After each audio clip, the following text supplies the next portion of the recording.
की तरफ से उनको कुछ आपत्ति लगती थी और वो जैसे सेंट्रल लीडरशिप जो है भाजपा की, उन्होंने इस बात को नहीं माना और आपस में ठीक है अपना जो है रास्ता दोनों ने अलग अलग कर लिया। और लेकिन उससे जो नुकसान हुआ उसकी भरपाई काफी हद तक तो नहीं करता, लेकिन थोड़ी बहुत जो है वो जेडीएस के आने से पूरी हो गई। दूसरी बात, जब जैसे आते हैं इंडिया डॉट गठबंधन जो है उस पर आते हैं, तो उसमें देखिए सबसे पहले एकजुटता और एकमतता जो है उसकी भारी कमी नजर आती है। क्योंकि देखिए अगर देखा जाए जैसे दिल्ली से अगर शुरू करें तो दिल्ली में सबसे पहले कांग्रेस और आम आदमी पार्टी जो है इनका पहले से रिफ्ट नजर आ रहा है और कहीं पे भी मतलब कि नजर नहीं आता भी आपस में चुनाव लड़ने वाले हैं। एक दूसरे से बिल्कुल देखिए जानी दुश्मनों की तरह बातचीत करते नजर आते हैं। उसी प्रकार से पंजाब जानी दुश्मनों की तरह बातचीत करते नजर आते हैं। उसी प्रकार से पंजाब में सेम स्थिति है। उसके बाद जैसे अगर आए और जगहों पे अगर गए तो और कुछ जगह पे जैसे कि इसमें अगर पुराने उसमें पृष्ठभूमि जो है तो देखिए 2014 में ऋतु जी और 2019 में कांग्रेस को 50 या 50 से कम सीटें मिली। तो उसके बाद फिर इनको सोचने मजबूर होना पड़ा अपने अस्तित्व बचाने के लिए कि हाँ ठीक है हम लोग गठबंधन करके और एक अलग से कोई मोर्चा बना करके अगर साथ में लड़े तो ज्यादा बेहतर रहेगा, जिससे कि एटलीस्ट हमारे पास में 50 से ज्यादा सीट चाहिए। तो अब लेकिन है कि उसके बाद में आपस में जैसे कि अधीर रंजन चौधरी जो है वो टीएमसी को हमेशा गाली देते नजर आते हैं या कुछ न कुछ और रिफ्ट क्रिएट करनी पड़ चुके हैं। इसी प्रकार जैसे कि सनातन वाले जो बयान इन्हीं के गठबंधन के दल ने जैसे किया, स्टालिन ने दिया, स्टालिन जूनियर ने दिया, उनके मंत्रियों ने दिया, जिससे कि सारे जो काउ बेल्ट से लेकर के नॉर्थ इंडिया में सारे सब जगह पर और जगहों पे सनातनी वोट्स पे और हिंदू वोट से बहुत ज्यादा फर्क पड़ेगा। तो एक तरफ जैसे अगर ये 2 वोट जोड़ने के लिए अगर ये 5000 वोट्स का नुकसान करेंगे, मतलब उसी अनुपात की बात कर रहा हूँ, तो कहाँ तक जाएंगे, कैसे जाएंगे। अब जैसे आते हैं कि सीट शेयरिंग कैसे होगी, तो सीट शेयरिंग जो है ऋतु जी वो इनको बहुत सोच समझ के करनी पड़ेगी। जैसे पहले तो नजर नहीं आता कि एक मत्ता एकजुटता है वो नजर नहीं आती। अब जैसे कि इनके मुद्दे को थे लेने के 2-3 मुद्दे थे, ओबीसी का मुद्दा था या जैसे कि अडानी का मुद्दा था। अडानी का मुद्दा जो है वो भी हाथ से जाता फिसलता हुआ नजर आता है, क्योंकि अभी रिसेंटली जो है शरद पवार जो है अडानी के एक प्रोग्राम में नजर आए, तो उस बारे में इनको बैकफुट पे आना पड़ेगा। दूसरी बात उसका लें कि राजस्थान पे है, तो राजस्थान में अशोक गहलोत की सरकार जो है उन्होंने 80,000 एकड़ से ज़्यादा जो ज़मीन जैसे 80,000 बीघा से ज़्यादा ज़मीन जो है अडानी को दी है। तो फिर अगेन जो है कांग्रेस को ग्रैंड ओल्ड पार्टी जो है उनको बैकफुट पे आना पड़ेगा। तो उसी प्रकार से मुद्दों पे और ऐसी आपस में गठबंधन बिल्कुल। और सर कहीं ना कहीं सीट शेयरिंग का जो मसला है वो तो लंबे समय से यही उम्मीद है कि कहीं ना कहीं पेच फंस सकता है। ऐसे में एक बार फिर से हिमांशु जी मैं आपका रुख करना चाहूंगी, आपका रिएक्शन में जरूर लूंगी, लेकिन आप जिस तरह से एकता का जिक्र लगातार कर रहे थे कि 2024 के लोकसभा चुनाव में इंडिया गठबंधन की एकजुटता जरूर दिखेगी और एक अलग तरह का मैसेज पूरे देश में देगी। उससे पहले आपको एक रिएक्शन सुनाते, एक बाइट सुनाते हैं कि किस तरह से बंगाल में जो सियासी संग्राम टीएमसी और कांग्रेस के बीच मचा हुआ है उस बीच क्या रिएक्शन आ रहे हैं, और उसके बाद मैं सवाल आपसे लूंगी। सारे हिंदुस्तान में हमारे असाउद्दीन भाई की ये परिचय है, उनका ये पहचान है कि वो एक भुट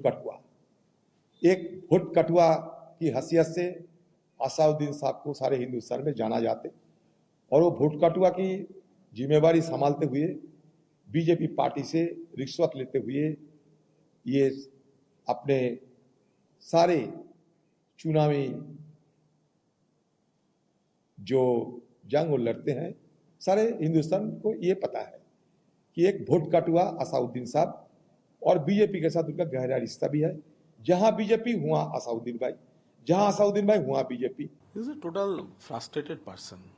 You see, dengue is a problem, but the government and the local authorities, they are trying their best.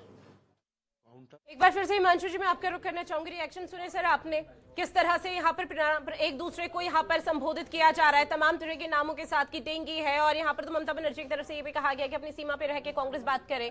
इसमें क्या समझा जाए, ये एकजुटता का परिचय तो दिन नहीं दे पाएंगे 2024 के लोकसभा चुनाव में?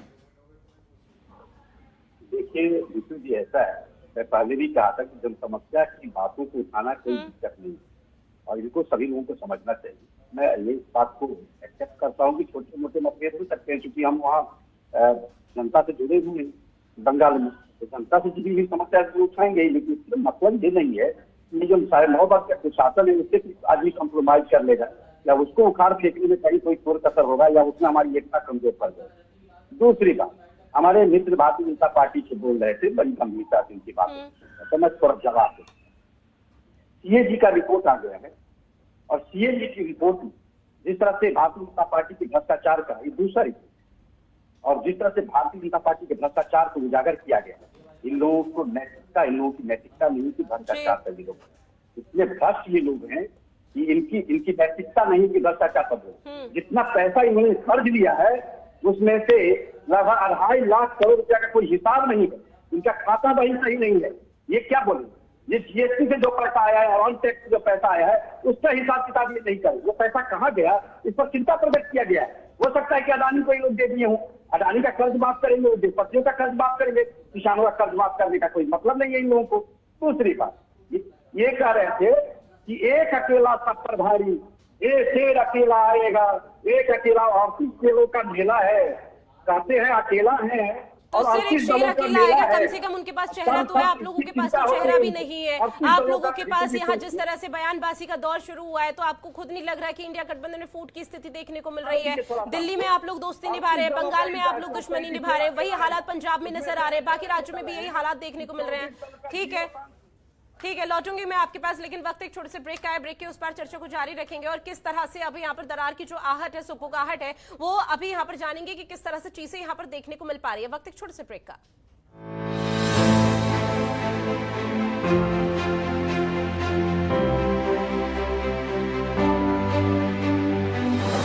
चूल्हा मिट्टी का, मिट्टी तालाब। औषधि पौधों के प्रति जन जागरूकता का प्रसार कर रही है होम हर्बल गार्डन योजना। छत्तीसगढ़ में अनेक औषधीय महत्व के पेड़ पौधे हैं। इनके अलग अलग हिस्से अलग अलग बीमारियों के प्राथमिक उपचार में काम आते हैं। इनकी उपयोगिता का लाभ सभी को हो, इसलिए जनसाधारण को निशुल्क पौधा वितरित किया जा रहा है। नई सोच से बन रहा नया छत्तीसगढ़, इसलिए भरोसा है न्याय पर।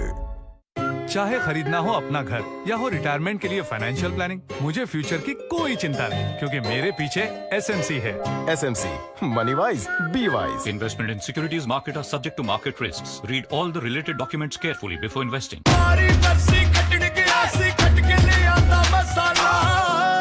केड़ा मसाला होए, छोले दा या लोबे दा, पंजाबी छोले दा या पिंडी चने दा। अब छोलिया हो या लोबिया, पंजाबी छोले या पिंडी चने, सबको मजेदार बने। माननीय मुख्यमंत्री श्री योगी आदित्यनाथ ने हमेशा से प्रदेश के किसानों को सर्वोपरि रखा है।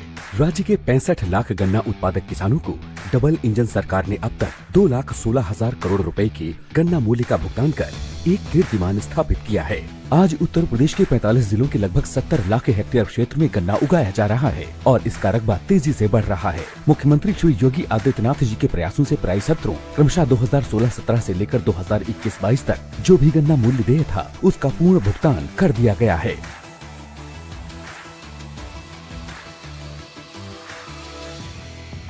माननीय मुख्यमंत्री जी के प्रयास से सभी किसान अब शुगर केन इंफॉर्मेशन सिस्टम प्रणाली से जुड़े हुए हैं। इन सबका एक मोबाइल प्लेटफॉर्म बनाया गया, किसानों को मोबाइल पर ही पर्ची मिलने लगी। माननीय मुख्यमंत्री जी की प्रेरणा से कोरोना काल में भी प्रदेश की चीनी मिलें चलती रहीं और किसानों को 5,09,54 करोड़ मूल्य का गन्ना भुगतान हुआ। पूरा हुआ गन्ना भुगतान, खुशहाल हुआ किसान।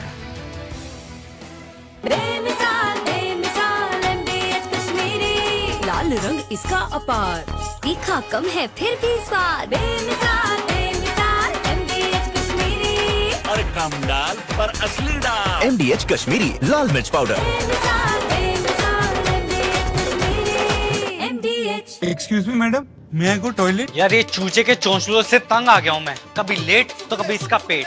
याद है एक बारी तेरी छिलगी थी। फिगर नॉट लाली, चूचे को देते हैं खास जड़ी बूटियों से बना पेट सफा आयुर्वेदिक चूरन, जो करता है कॉन्स्टिपेशन से जुड़ी पेट की हर प्रॉब्लम को दूर, क्योंकि हर कोई जानता है पेट सफा तो हर रोग दफा। पेट सफा Ayurvedic granules celebrates the release of Focare 3. जब गैस सताए यूनियनजाइम लो। इसके तत्व गैस की जड़ पे काम करे और खाना पचाए आपके डाइजेस्टिव सिस्टम की तरह, जो दे बदहजमी से आराम। यूनियनजाइम, गैस भगाओ, खाना बचाओ।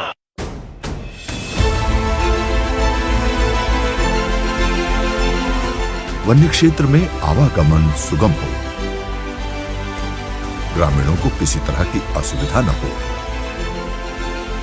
ये सुनिश्चित करने के लिए वन मार्गों पर छत्तीसगढ़ सरकार द्वारा रपटा व पुलिया बनवाया जा रहा है।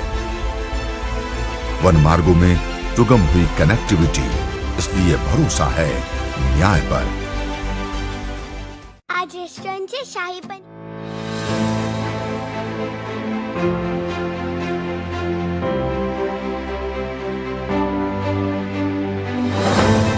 मिट्टी का, मिट्टी तालाब की, तालाब ठाकुर का। भूख रोटी। ब्रेक के बाद स्वागत है। दरार की आहट, इंडिया में बगावत, ये इसलिए लगातार कहा जा रहा है क्योंकि इंडिया गठबंधन में जो बगावत के सुगबुगाहट है वो तेज हो चुके हैं। एक बार फिर से मेहमानों का रुख करेंगे और आजाद गांधी जी आपका रुख करूंगी, क्योंकि देखिए आरजेडी में जाहिर तौर पर 2 फूट की स्थिति नजर आ रही है, लेकिन आप बार बार उन तमाम बयानों को दरकिनार करते हुए व्यक्तिगत टिप्पणियां यहां पर करार कर रहे हैं। लेकिन ठीक है सर, आपकी बात से पूरी तरह से सहमत है, लेकिन ये व्यक्तिगत टिप्पणियां कब बढ़ जाती हैं, कब 2 फूट की स्थिति पार्टी में पैदा हो जाती है, उसकी बानगी देखने को मिलती है। दूसरी तरफ एक सवाल ये भी कि नीतीश कुमार के लिए भी सुगबुगाहट तेज हो चुकी है कि वो शायद अब दूसरे पाले में जा सकते हैं। इसको लेकर आपका नजरिया क्या है? देखिए, ये तो अफवाह की बातें ज्यादा आप विश्वास करती हैं। लालू यादव की पार्टी और आदरणीय नीतीश कुमार जो हमारे बिहार के लोकप्रिय मुख्यमंत्री हैं और देश में उनका एक अलग स्थान है, उन्होंने साफ शब्दों में कल एक प्रेस के साथ वार्ता हुई थी और प्रेस वार्ता के साथ उन्होंने कहा कि जो है इस तरह की जो अफवाहें फैल रही है कि मैं एनडीए में जाऊंगा, उन्होंने साफ कह दिया कि हमारा शरीर का अंतिम कतरा जो है जी, हम इस सरकार को बदल नहीं देते हैं। भारतीय जनता पार्टी की जो सरकार है उन्होंने उनके ही अगुवाई में पूरा विपक्ष बना। पहला मीटिंग पटना में हुआ और उनके अगुवाई में हुआ, और इस तरह का लोग जो बोलते हैं ऋतु जी ये सरासर गलत है। हमारे आरजेडी में आजाद गांधी जी देखिए, ठीक है सरासर गलत, सर आपकी बात से पूरी तरह से सहमत। आप चूंकि तमाम तरह की यहाँ पर महत्वपूर्ण बातों का जिक्र कर रहे हैं, टीका टिप्पणी कर रहे हैं कि जो भी ये बातें हैं सिर्फ बीजेपी की तरफ से फैलाई जा रही है। लेकिन सर जब इंडिया गठबंधन की पहली बैठक हुई थी, बिहार की राजधानी पटना में हुई थी, और पहली बैठक में तमाम तरह की बातें और एकजुटता का परिचय दिया जा रहा था, लेकिन उसी बिहार में जो आरजेडी है उसके बीच 2 फूट की स्थिति निरंतर देखने को मिल रही है। ठीक है, नीतीश कुमार की बात पर आपने यहाँ पर बता दिया कि ऐसा कुछ भी नहीं है, एक कतरा भी वहां नहीं जाएगा बीजेपी में और शामिल नहीं होंगे। लेकिन आरजेडी का क्या? आरजेडी में तो 2 फूट है ना। अब बेशक से आप इसे चाहे कितना भी व्यक्तिगत यहाँ पर टीका टिप्पणी कह दे, लेकिन बेसलेस तो ये बयानबाजी नहीं हुई। आप बताइए कि आरजेडी में कौन सा 2 गुट है? उन गुटों का नाम तो आप बताएंगे। मनोज झा ने पार्लियामेंट में जो बयान दिया, इस पर आनंद मोहन की जो प्रतिक्रियाएं आई ठाकुर समाज को लेकर के, तो इस बात को हम लोग ये नहीं कहेंगे कि हमारा आरजेडी 2 गुट में हो गया, आरजेडी टूट रहा है, जितना आरजेडी में राजपूत है सब अलग हो रहा है, ये सब कहीं कुछ नहीं है। जब इस तरह की बयानबाजी बीजेपी खेमे से आती है तब आप लोग सुगबुगाहट तेज हो चुकी है, अब ये हो जाएगा, ऐसा हो सकता है, इस तरह की संभावनाएं है, ये कयास तो तब बहुत लगाए जाते हैं आप लोगों की तरफ से। ये बीजेपी के पास कोई न दम है न खम है कि उसके खिलाफ हम लोग बोले और उसकी चर्चा करें। अब वो चर्चा के लायक भी पार्टी नहीं रही है। बिहार में हालात खस्ता है, एड़ी चोटी लोग एक किए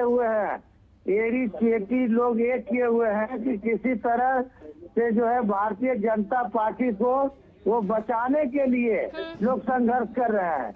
और हमारी जो पार्टी है जिसके 80-85 विधायक हैं, 40 से 45 जनता दल यूनाइटेड के हैं, कांग्रेस के विधायक हैं, और इतनी बड़ी एकता, सामाजिक एकता, राजनीतिक एकता और देश को बदलने का जो हमारे देश की हालात को लोगों ने जो खराब कर रखा है उसको बदलने का जो संकल्प लोगों ने लिया है, समझे, और विपक्षी दलों ने लिया, एक साहसिक कदम है और हमको लगता है ये चुनौती है। ठीक है सर। आजाद गांधी जी एक सवाल का जवाब दीजिए, उसके बाद मैं शुभेंद्र जी के पास जाऊंगी। आपने क्योंकि कई सवाल खड़े किए हैं। सर देखिए, अगर अपनी ही पार्टी में इंडिया गठबंधन में अगर किसी तरह की कोई फूट की स्थिति या किसी भी तरह से यहाँ पर 2 गुट नजर आए, क्योंकि देखिए बंगाल में जो स्थिति है वो अनुकूल नहीं है, वही हालात ठीक है बिहार में आप यहाँ पर गलत करार कर रहे हैं, बेसलेस बातें हैं, आप इस तरह की बातें कर रहे हैं, लेकिन पंजाब का जिक्र किया जाए तो पंजाब में कुछ और हालात हैं, बाकी राज्यों में भी कुछ और हालात नजर आ रहे हैं। क्या इस तरह से आप लोग एनडीए को टक्कर दे पाएंगे 2024 के लोकसभा चुनाव में?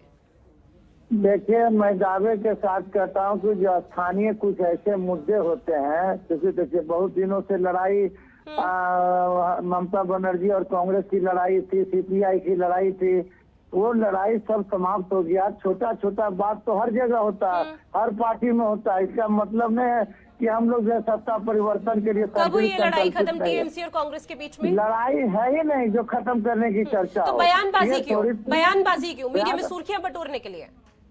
देखिए, कोई ऐसा मीडिया में ऐसा कोई लोग बयान नहीं दे रहे हैं कि हम विपक्षी दलों के साथ नहीं है, हम नरेंद्र मोदी को साथ दे रहे हैं। आज मेरे उनके पार्टी का हालात नहीं, इस आप तरह की देखिए बातों ना का तो जी, किसी ने जिक्र भी नहीं किया आजाद जी। इस तरह की बातों का किसी जी, ने हम- जिक्र भी नहीं किया कि हम मैं- विपक्षी गठबंधनों के साथ नहीं है और हम पीएम मोदी के जी रितु जी, हाल ही में एक पार्टी एनडीए का टूटा, IMDMK जो है आज उसका एक रूप था, आज चला गया ना उसके हाथ से। तब उस पर उन लोग लग रहा कि ठीक है नहीं, शुभेंद्र जी, इससे- जवाब दीजिए। चर्चा के लायक आप लोगों की पार्टी है नहीं, इस तरह की बात आजाद गांधी की तरफ से की गई और ऐसे में ये कहा गया कि पहले तो 38 दल थे, ठीक है, जेडीएस का आपने एक तरफ हाथ थामा, लेकिन दूसरी तरफ से AIDMK की तरफ से दरवाजे बंद हो चुके हैं आप लोगों के लिए, आपने दरकिनार कर लिया उन्होंने। कोई बात नहीं, मैं तो खाली एक ही चीज कहूंगा, लालू यादव जी का 2010 का स्टेटमेंट मैं जानता हूं, उसमें उन्होंने कहा था लालू यादव के जाइलात तब है होई बिल ये पास, और अब देखिए पास करा दिया। अब कांग्रेस कह रहा है ये हमने भी बिल पास कराना चाहता था, और उस समय 2010 में लालू यादव कहते थे कि मेरी लाश जाएगी तब ये महिला आरक्षण बिल पास होगा। कैसे कैसे विचारधारा विरोधी विचारधारा के लोग हैं कि एक तरफ कहते हैं लाश जाएगी और एक तरफ कहते हैं बिल पास करा दिया। तो ऐसी वैचारिक मतभेद की वाली पार्टियां शरद जी नहीं है अभी, पर उन्होंने क्या कहा था, कौन महिला है कौन नहीं है, केवल बाल कटी महिला भर नहीं रहने देंगे। क्या लगता है कि परकटी महिलाएं हमारी महिलाओं का ध्यान रख पाएंगी? ये बात सोच है उनकी, और यदि ये सोच है तो ये देश जो 21वीं शताब्दी में भारत को पहुंचाया है और तीसरी अर्थव्यवस्था लेके आया है, तो ये सब इनके मंसूबे हैं मुंगेरी लाल जी के। भारत तेजी से बढ़ रहा है, जनता ने देख रखा है, एक नेता नहीं है इनका जो ये कह सके। पहले पटना में जब नीतीश बाबू ने ये चालू किया था तो उनको लगता था कि वो इसके कोऑर्डिनेटर बना दिए जाएंगे। कांग्रेस ने कहा चलो इनके बहाने से चालू करते हैं, लोग तो इकट्ठा हो। जब कांग्रेस ने देखा जब इकट्ठा हो गए तो उसको लीड करने की कोशिश करते हैं। ये आपस का झगड़ा है। ममता बनर्जी, कांग्रेस, ये सब लोग एक साथ नहीं खड़े हो सकते अपने अपने राज्यों में, क्योंकि ममता बनर्जी अपना राज्य नहीं छोड़ सकती, केजरीवाल अपना राज्य नहीं छोड़ सकते, और ये लोग अपने अपने राज्य नहीं छोड़ सकते क्योंकि उनके लिए राज्य की पॉलिटिक्स ज्यादा इंपॉर्टेंट है। ऐसा ना हो कि वो देश की पॉलिटिक्स में कांग्रेस को सहायता देने के चक्कर में वहां की राजनीति से निकल जाए। इसलिए जब ये समय आएगा बंटवारे का, अपनी अपनी सीट लेने का, तब ये सब अलग होंगे म्यूचुअली। तो इससे क्या बीजेपी को कोई फायदा मिलेगा? फायदा नुकसान हम नहीं देखते, हम नहीं देखते। हम अपने लिए सेवा भाव से जनता के लिए काम कर रहे हैं और करते रहेंगे। सर, सेवा भाव से अगर जनता के लिए काम कर रहे हो तो इंडिया गठबंधन में चाहे कुछ भी हो, चाहे आज टूट हो या कल कुछ भी हो, तो क्यों इस तरह के रिएक्शंस आप लोगों की तरफ से आते हैं?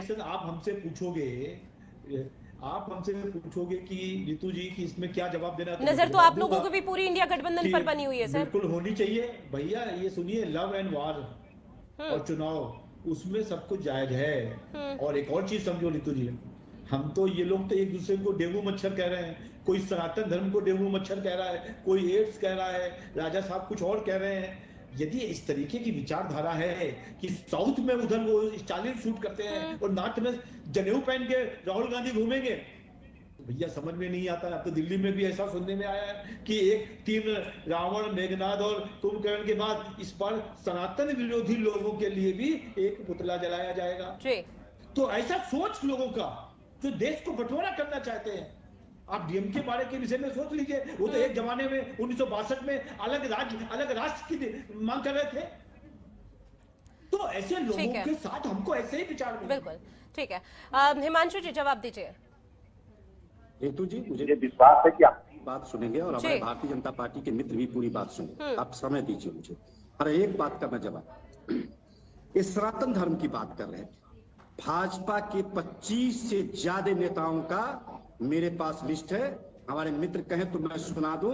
कोई कहते हैं कि हनुमान जी बजरंगबली मुसलमान थे, तो कोई कहते थे कि हनुमान जी दलित थे। ये इनका सोच है भारतीय जनता पार्टी का। ये अपने राजनीतिक फायदे के लिए, राजनीतिक स्वार्थ के लिए, राजनीतिक हित के लिए सदा हिंदू धर्म का प्रयोग करते रहे, उस अपनी स्वार्थ साधने के लिए। और उतना ही हिंदू धर्म को और सनातन धर्म को और देवी देवताओं को अपमानित करने का काम यदि किया है तो भारतीय जनता पार्टी के लोगों ने किया। इन्होंने कहा, इनके नेताओं ने कहा मां जानकी के बारे में कि टेस्ट ट्यूब बेबी थी। इससे भी घिनौना कुछ हो सकता है क्या?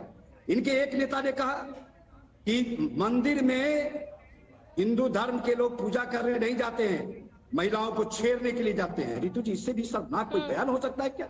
इन लोगों की बोलने, किस मुंह से ये लोग बोलते हैं मुझे तो पता नहीं चलता।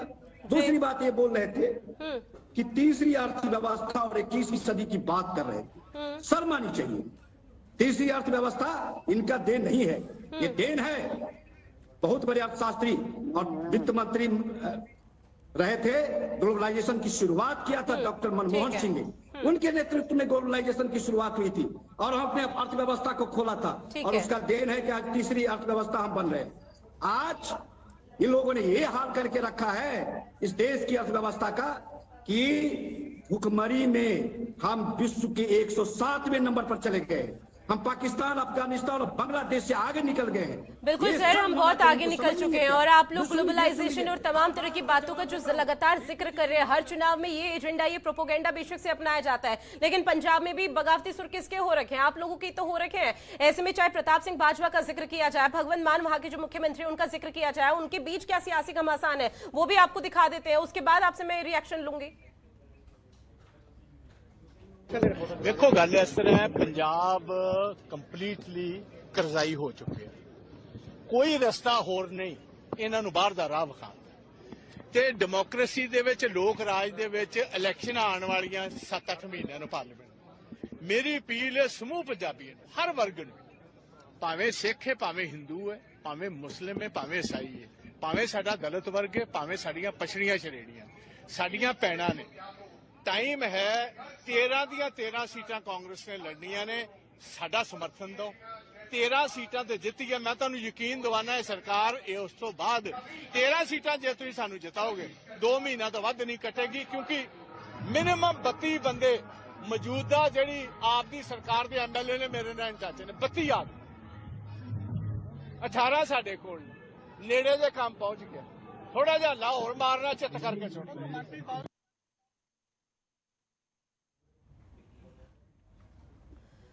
और इसी के जवाब में सीएम भगवंत मान ने भी लिखा कि मुझे पता है कांग्रेस ने आपके मुख्यमंत्री बनने की इच्छा की भ्रूण हत्या कर दी है। एक बड़ा पलटवार, मैं पंजाब के 3 करोड़ लोगों का नुमाइंदा हूं। ये बात सीएम भगवंत मान की तरफ से की गई है। आपकी तरह कुर्सी का तिकड़मबाज नहीं हूं। एक बड़ा पलटवार प्रताप सिंह बाजवा पर किया गया है। और आगे उन्होंने लिखा कि अगर हिम्मत है तो हाईकमान के साथ बात करो। ऐसे में साल 2022 में आम आदमी पार्टी ने चुनाव में 117 में से 92 सीटें जीतकर हासिल की थी, जहां आम आदमी पार्टी पंजाब के लोगों की चुनी हुई सरकार तोड़ने की बात कर रही है। एक बार फिर से रुख में हिमांशु जी आपका करूंगे, आप जवाब दीजिए सर। कई आरोप यहां लगा रहे हैं, दिल्ली में आप लोग खूब दोस्ती निभा रहे हैं, खूब गले मिल रहे हैं, खूब बातें यहां पर कर रहे हैं, लेकिन पंजाब में इतनी खटास क्यों दिखने को मिल रही है? जीतू जी, मैं आपकी बात का भी जवाब दे रहा हूं और पहले जो मैं बात कर रहा था उसको पूरा कर दीजिए। देखिए हमारे सर, पहले आप इस बात पर ही जवाब दीजिए, उसके बाद मैं आपसे चर्चा कंटिन्यू रखूंगी। पहले इसी पर जवाब दीजिए कि पंजाब में इतनी खटास आखिर क्यों है? ठीक है, मैं पहले भी आपको कहा था कि जनता से जो जुड़े हुए मुद्दे हैं उसको उठाना प्रत्येक राजनीतिक दल का कर्तव्य होता है और अपनी राजनीतिक धर्म को हम निभा रहे हैं, इसमें कहीं कोई दिक्कत नहीं है। दूसरी बात, यदि हम सारे मुद्दे पर एक साथ होते, हर मुद्दा हमारा एक ही होता, तो हम एक दल होते। इसको समझना पड़ेगा। हम तो कॉमन मिनिमम प्रोग्राम पर बात कर रहे हैं, जो न्यूनतम साझा कार्यक्रम है उसको लेकर के हम आ रहे हैं। हमारा न्यूनतम साझा कार्यक्रम सबसे पहले इस देश के बेरोजगारी को हटाना है, इस देश में बढ़ती महंगाई को रोकना है, इस देश में जो घटती सस्ता है उसको फिर से बहाल करना है, इस देश में नौजवानों को रोजगार देना है, इस देश में महिलाओं को सुरक्षा देना है, इस देश के किसानों को सम्मान देना है, उसकी आय को दुगुनी करनी है। तो सर, अगर कांग्रेस ऐसे बढ़ चढ़कर आगे आएगी, जिस तरह से प्रताप सिंह बाजवा का रिएक्शन आएगी, 13 से 13 सीटों पर कांग्रेस ही यहाँ पर जीते और कांग्रेस ही लड़ेगी, ऐसे में सहयोग आप लोग जन समर्थन मांग रहे हैं और ऐसे में अपील लगातार कर रहे हैं, तो आपको नहीं लगता कि कहीं ऐसा ना हो कि 2024 लोकसभा चुनाव तक सिर्फ कांग्रेस पार्टी ही बच जाए? देखिए, ऐसा नहीं है। इंडिया गठबंधन एकजुट है और हमने कमेटी बना ली है हमारी कमेटियां इस बात का निर्णय करेगी कि कौन कितनी सीटों पर लड़ेगा और किन किन सीटों पर लड़ेगा और कौन प्रत्याशी होगा। ये सारे चीज फाइनल हो जाएंगे। इसमें कहीं कुछ किंतु परंतु नहीं है और कोई मतभेद नहीं है। इसीलिए 2024 में यदि कोई सपना देख रहा है कि इंडिया गठबंधन में दरार है तो सपना देखना बंद करे और ये ख्याली पुलाव पकाना बंद कर दे। मैं आगे आपसे इजाजत लेकर के मैं एक दो बातें कहना चाहूँ। भारतीय जनता पार्टी के हमारे मित्र कह रहे थे कि 9.5 वर्षों में भारतीय जनता पार्टी ने लगातार जनता के लिए काम किया। हाँ, किया है इन्होंने काम, मैं सहमत हूं इनकी बातों से। इन लोगों ने काम किया है जो रोजगार देने का वादा करके ये सरकार आई थी सत्ता में। इन लोगों ने रोजगार तो नहीं दिया, 2 करोड़ लोगों को प्रतिवर्ष रोजगार देने की बात किया था। इन लोगों ने कहा कि पकौड़ा तलो और पकौड़ा तलने में रोजगार ढूंढने की बात की।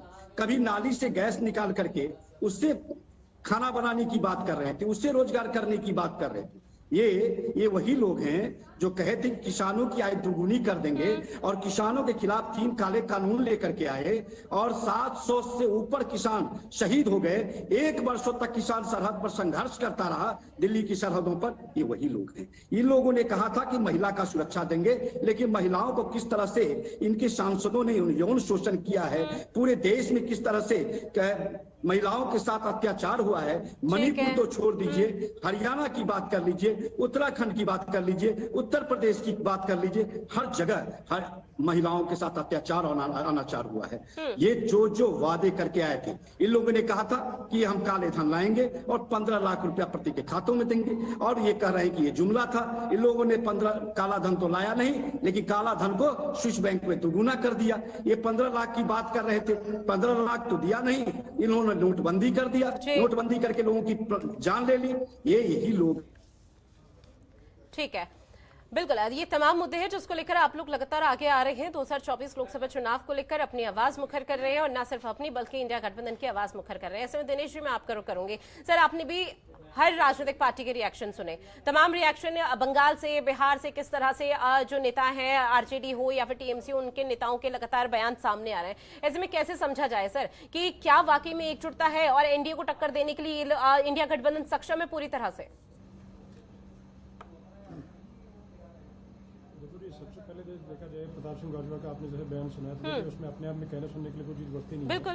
तो देखिए स्पष्ट रूप, और उसमें देखिए अगर जैसे कि किसी तरीके लड़ेगा, और उसमें देखिए अगर जैसे कि किसी तरीके से अगर गठबंधन में सीट शेयरिंग फॉर्मूला तय हो भी जाता है कि ठीक है कि 7 सीट पर ये लड़ेंगे, 6 सीट पर दूसरे लड़ेंगे, ऐसा कुछ अगर हो भी जाता है, तो तब भी उस केस में कहीं ना कहीं बैकडोर से कोई ना कोई एक इंडिपेंडेंट कैंडिडेट खड़ा करेंगे, जिसमें लेकर के वही उनका जो गठबंधन का जो मतलब जैसे कांग्रेस का कोई और कोई है वो जीतना चाहे, तो अगेन वो ढाक के 3 था। उसी प्रकार से दिल्ली की अगर बात करें, दिल्ली में जैसे संदीप दीक्षित हो गए, ये अजय माकन हो गए और अलका लांबा हो गए, ये क्लियर तरीके से साफ मतलब कि फ्रंट में आकर के और बोलने का काम करते रहे। उसी तरह से और जगह जैसे मनोज झा बहुत समझदार व्यक्ति हैं, भाई जमीन किस्म के इंसान हैं। अब उनसे गलती से मुंह से निकला कि ठीक है कि बाजरे की रोटी और क्या नाम है, ऐसे में आरजेडी सर इसे व्यक्तिगत टिप्पणी करार कर रही है। देखिए ऋतु जी, ये सहूलियत की जो राजनीति है, देखिए ना, ये सबसे ज्यादा लेट डूबेगी इस गठबंधन को, क्योंकि कहीं ना कहीं ओन करके अगर बाई चांस गलती से उनके मुंह से मनोज झा के अगर निकला है, तो कहीं ना कहीं उनको माफी मांगनी चाहिए। बात वहीं की रफा दफी होती है। अदरवाइज देखिए, किसी समाज को, किसी पर्टिकुलर किसी को, किसी व्यक्ति विशेष को नहीं बोला उन्होंने, एक समाज विशेष जो है वो अगर मन पे लेके बैठ जाएगा, तो देखिए फिर कहाँ जाएगा मामला, आप समझ सकते हैं। क्योंकि वोट शेयर है, राजपूत वोट शेयर है, काफी अच्छी तादाद में है बिहार में और जगहों पे, तो उसका उसके उसमें क्या होगा, सनातन को लेके पहले ये लोग गिरे हुए हैं। तो इसलिए देखिए कि मुद्दे और गठबंधन के घटक दल जो दल है, तो दोनों तरफ से कहीं ना कहीं चीजें फिसलती हुई नजर आती हैं। तो उसके इसमें देखिए सबसे पहले जैसे कि अगर भाजपा और एनडीए की तरफ अगर आए, वो लोग अपने तरीके से चुनाव की पूरी तैयारी कर रहे हैं।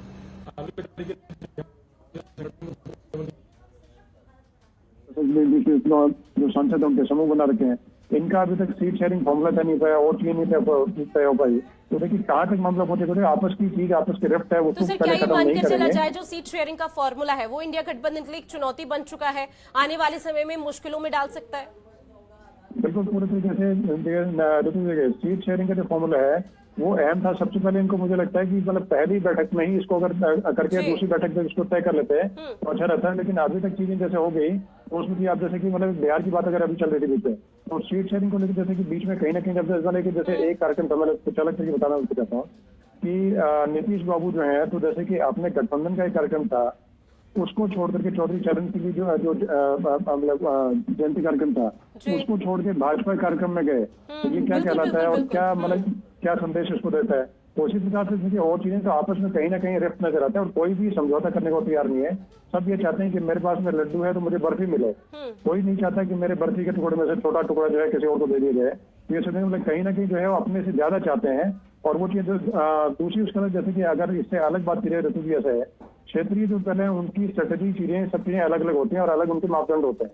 राष्ट्रीय जनता पार्टी जैसे भाजपा होगी, कांग्रेस होगी, इनके अपने अलग फॉर्मूले होते हैं। ये क्या करते हैं पूरे मतलब कि देश को लेके चलेंगे ऐसे। क्षेत्रीय जो पार्टी है जैसे कि अपना मान लिया स्टालिन है, स्टालिन ने बयान दिया, स्टालिन जूनियर बयान दिया, तो वो दिया अपने तरीके से जिससे उनको क्षेत्रीय रूप में वहां पर लाभ हो। लेकिन उस छोटे लाभ के चक्कर में सारे गठबंधन को जो नुकसान होगा उसकी भरपाई कैसे करेंगे? इसलिए बहुत सारे मुद्दे हैं, उनको अगर सॉर्ट आउट नहीं करेंगे। रिएक्शन में आपसे ये भी लेना चाहूंगी, क्योंकि देखिए केंद्रीय गृह मंत्री अमित शाह का हाल फिलहाल में बयान भी सामने आया था जब मानसून सत्र का आगाज हुआ था। उस दौरान सदन की कार्रवाई के समय उन्होंने कहा था कि देखते रहिए 2024 लोकसभा चुनाव का इंतजार कीजिए, आने वाले समय में इंडिया गठबंधन से एक पार्टी हमेशा के लिए अलग हो जाएगी। ये भविष्यवाणी वो पहले कर चुके थे सदन की कार्रवाई के आगाज के दौरान, वो थी आम आदमी पार्टी। क्या उस तरह की संभावनाएं आप देख पा रहे हैं?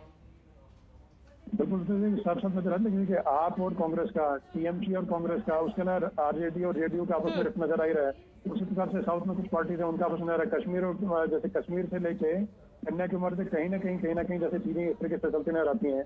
शरद पवार का नहीं पता कि वो किस करवट बैठेंगे, क्योंकि शरद पवार जैसे कोई मतलब ये देखिएगा अजीत पवार जो है छोड़ करके भाजपा गठबंधन में आ गए, लेकिन उसके साथ में जैसे कि वो उसको डिसोन नहीं कर रहे हैं। शरद पवार जो है वो डिसोन नहीं कर रहे हैं, वो सीधा कह रहे हैं कि अभी भी अजीत पवार हमारे जो है उसके दल के नेता हैं और हमारी पार्टी के वरिष्ठ नेता हैं। तो इसको क्या कहें, कैसे समझे, क्या संदेश देगा इस चीजों का? बिल्कुल सीधे तौर पर समझा जा सकता है आखिर ये रिश्ता कहला क्या रहा है और कहलाएगा क्या बाकी 2024 लोकसभा चुनाव जैसे नजदीक आ रहा है। लौटूंगी सर आपके पास। आजाद गांधी जी, सीधा रुख मैं आपका करना चाहूंगी, चूंकि समय की भी कमी है तो इसलिए बहुत कम शब्दों में अपनी बात रखिएगा। एक तरफ आपकी तरफ से कहा जा रहा है व्यक्तिगत टिप्पणी है, इस तरह की चीजें है, कोई 2 फुट की स्थिति नहीं है, लेकिन सर 2024 लोकसभा चुनाव के लिए आप लोग कितने सक्षम है, किस तरह से तैयार है? देखिए खास करके बिहार की जो स्थिति है लोकसभा चुनाव का, जो इंडिया गठबंधन बना है इसमें लगता है कि 40 का 40 सीट हम लोग जीतने वाले हैं। भारतीय जनता पार्टी का कहीं कोई जगह नहीं, कहीं कोई पूछने वाला नहीं। और हमारा जो गठबंधन का जो ताकत है ये टूट नहीं अटूट है। ये अटूट बंधन ऐसा होता है जो पति पत्नी का जो रिश्ता होता है ना, जो नहीं कभी टूटता है, ठीक उसी तरह से ये गठबंधन है। लेकिन कभी कभी पति पत्नी के रिश्ते भी टूट जाते हैं आजाद गांधी जी। तो हल्का फुल्का तो पति पत्नी में झंझट होता है, इसका मतलब तलाक नहीं हो जाता है। ठीक है, पति पत्नी ठीक है। हिमांशु जी जवाब दीजिए, जो रिश्ता है वो अटूट है, कभी नहीं टूटेगा। जैसे एक पति पत्नी का रिश्ता होता है वैसे इंडिया गठबंधन का रिश्ता है। ये दलगत स्वार्थ से और व्यक्तिगत स्वार्थ से ऊपर की बात है। हमने आजादी, देश को आजादी दिलाया है संघर्ष करके, बड़ी कुर्बानियां दे करके। ठीक है, मैं आप सभी मेहमानों को रोकना चाहूंगी, लौटूंगी मैं आप सबके पास। इस बीच एक बड़ी खबर, मनोज झा के बयान पर एक बार फिर से बिहार में बवाल देखने को मिल रहा है। तो बड़ी खबर आपकी टीवी स्क्रीन पर, जहां बीजेपी नेता नीरज बबलू का भी एक बड़ा बयान और पलटवार करते हुए नजर आए हैं। तो बड़ी खबर, जहां आरजेडी के शह पर मनोज झा ने ये कविता पढ़ी है, ये बात बीजेपी की तरफ से कही जा रही है। तो आपको बता दें, मेरे सामने बोले तो पटक के मुंह तोड़ देता, ये बात अब बीजेपी के रिएक्शंस अब इस पूरे मामले को लेकर सामने आ रहे हैं, जहां मनोज झा के बयान पर ये बवाल लगातार बढ़ता हुआ बयान पूरी तरह प्री प्लान बयान है और लालू जी के निर्देश पे इस तरह का बयान दिया गया है। वो कह रहे हैं कि हमको अपने अंदर के ठाकुर को मारना चाहिए। आप क्या संदेश देना चाह रहे हैं? आपके अंदर में ठाकुर है, इसका मतलब राक्षस है? अगर वो कहना चाहिए उनको कि हमको अपने अंदर के रावण को मारना चाहिए, हमको अपने अंदर के राक्षस को मारना चाहिए। आप ठाकुर को उस जगह रख करके कहीं कहीं ठाकुर को टारगेट करके ठाकुर को बदनाम करने की कोशिश कर रहे हैं। तो आपको ये पता होना चाहिए कि अगर ठाकुर नहीं होते तो ये देश नहीं बसता। इस देश का नाम हिंदुस्तान नहीं, इस देश का नाम मुगलिस्तान होता। ठाकुरों के बल पे ये देश हमारा सही सलामत है, ठाकुरों के बल पे ये देश हमारा बचा हुआ है, ठाकुरों के बल पे ये देश हमारा आजाद हुआ है, ठाकुरों की कुर्बानी इस देश के लिए है, तब ये देश जाके सही सलामत है। तो और ऐसे परिस्थिति में ठाकुर को बदनाम कर रहे हैं। मैं तो स्पष्ट तौर पर यह कहना चाहता हूं कि अगर मेरे सामने इस तरह की बयानबाजी होती तो मैं उनका पटक के मुंह तोड़ने का काम करता और उनको इस बात का तो देखिए कई तरह के रिएक्शन लगातार एक सामने आ रहे हैं और इस बीच अब पूरी तरह से बिहार में जो सियासी पारा है वो हाई बढ़ता देखने को मिल रहा है। इसके साथ ही तमाम राज्यों में भी इसी तरह से जो चुनौती है वो यहाँ पर देखने को मिल रहा है। आजाद गांधी जी, एक बार फिर से रुख में आपका, बीजेपी का सीधे तौर पर कहना है कि अगर हमारे सामने ये बयान मनोज झा जी ने दिया होता तो सीधा मुंह पटक देते। देखिए, भारतीय जनता पार्टी का यही असली चेहरा जो आपने सुना, ये गैर संवैधानिक बात हमेशा करते हैं, संविधान से ऊपर उठ करके चलते हैं। ये कोई बात तो सर ये लड़ाई तो अब आगे चलती नजर आएगी। लड़ाई देखिए, कोई जो लड़ाई जो हमने बोला, जो मनोज झा जी का जो बयान था पार्लियामेंट में, ये जो बोले हैं, ये नहीं कि ठाकुर को जिस तरह से हमारे भारतीय जनता पार्टी के साथी बोल रहे हैं कि इसको राक्षस का दर्जा दिया गया है, फलाना दिया गया है। हम लोग ठाकुरों का सम्मान करते हैं, ठाकुर भी मेरा। ठीक है सर, आप माने ना माने, लेकिन जो लड़ाई है वो जाहिर तौर पर संग्राम एक नया शिगुफ्ता यहाँ पर छिड़ता हुआ नजर आ रहा है। लेकिन अब आगे आने वाले समय में क्या रणनीति और किस तरह से इंडिया गठबंधन, जिस तरह से आप अटूट का लगातार यहाँ पर जिक्र कर रहे हैं, वो यहाँ पर देखने को मिलेगा, वो आगे आने वाला वक्त ही बताएगा। आप सभी मेहमान हमारे साथ जुड़े, उसके लिए आप सभी का बहुत शुक्रिया। और हमारी खास पेशकश में इतना ही। देश दुनिया की बड़ी खबरों को देखने के लिए आप बने रहिए जनतंत्र टीवी के साथ। नमस्कार।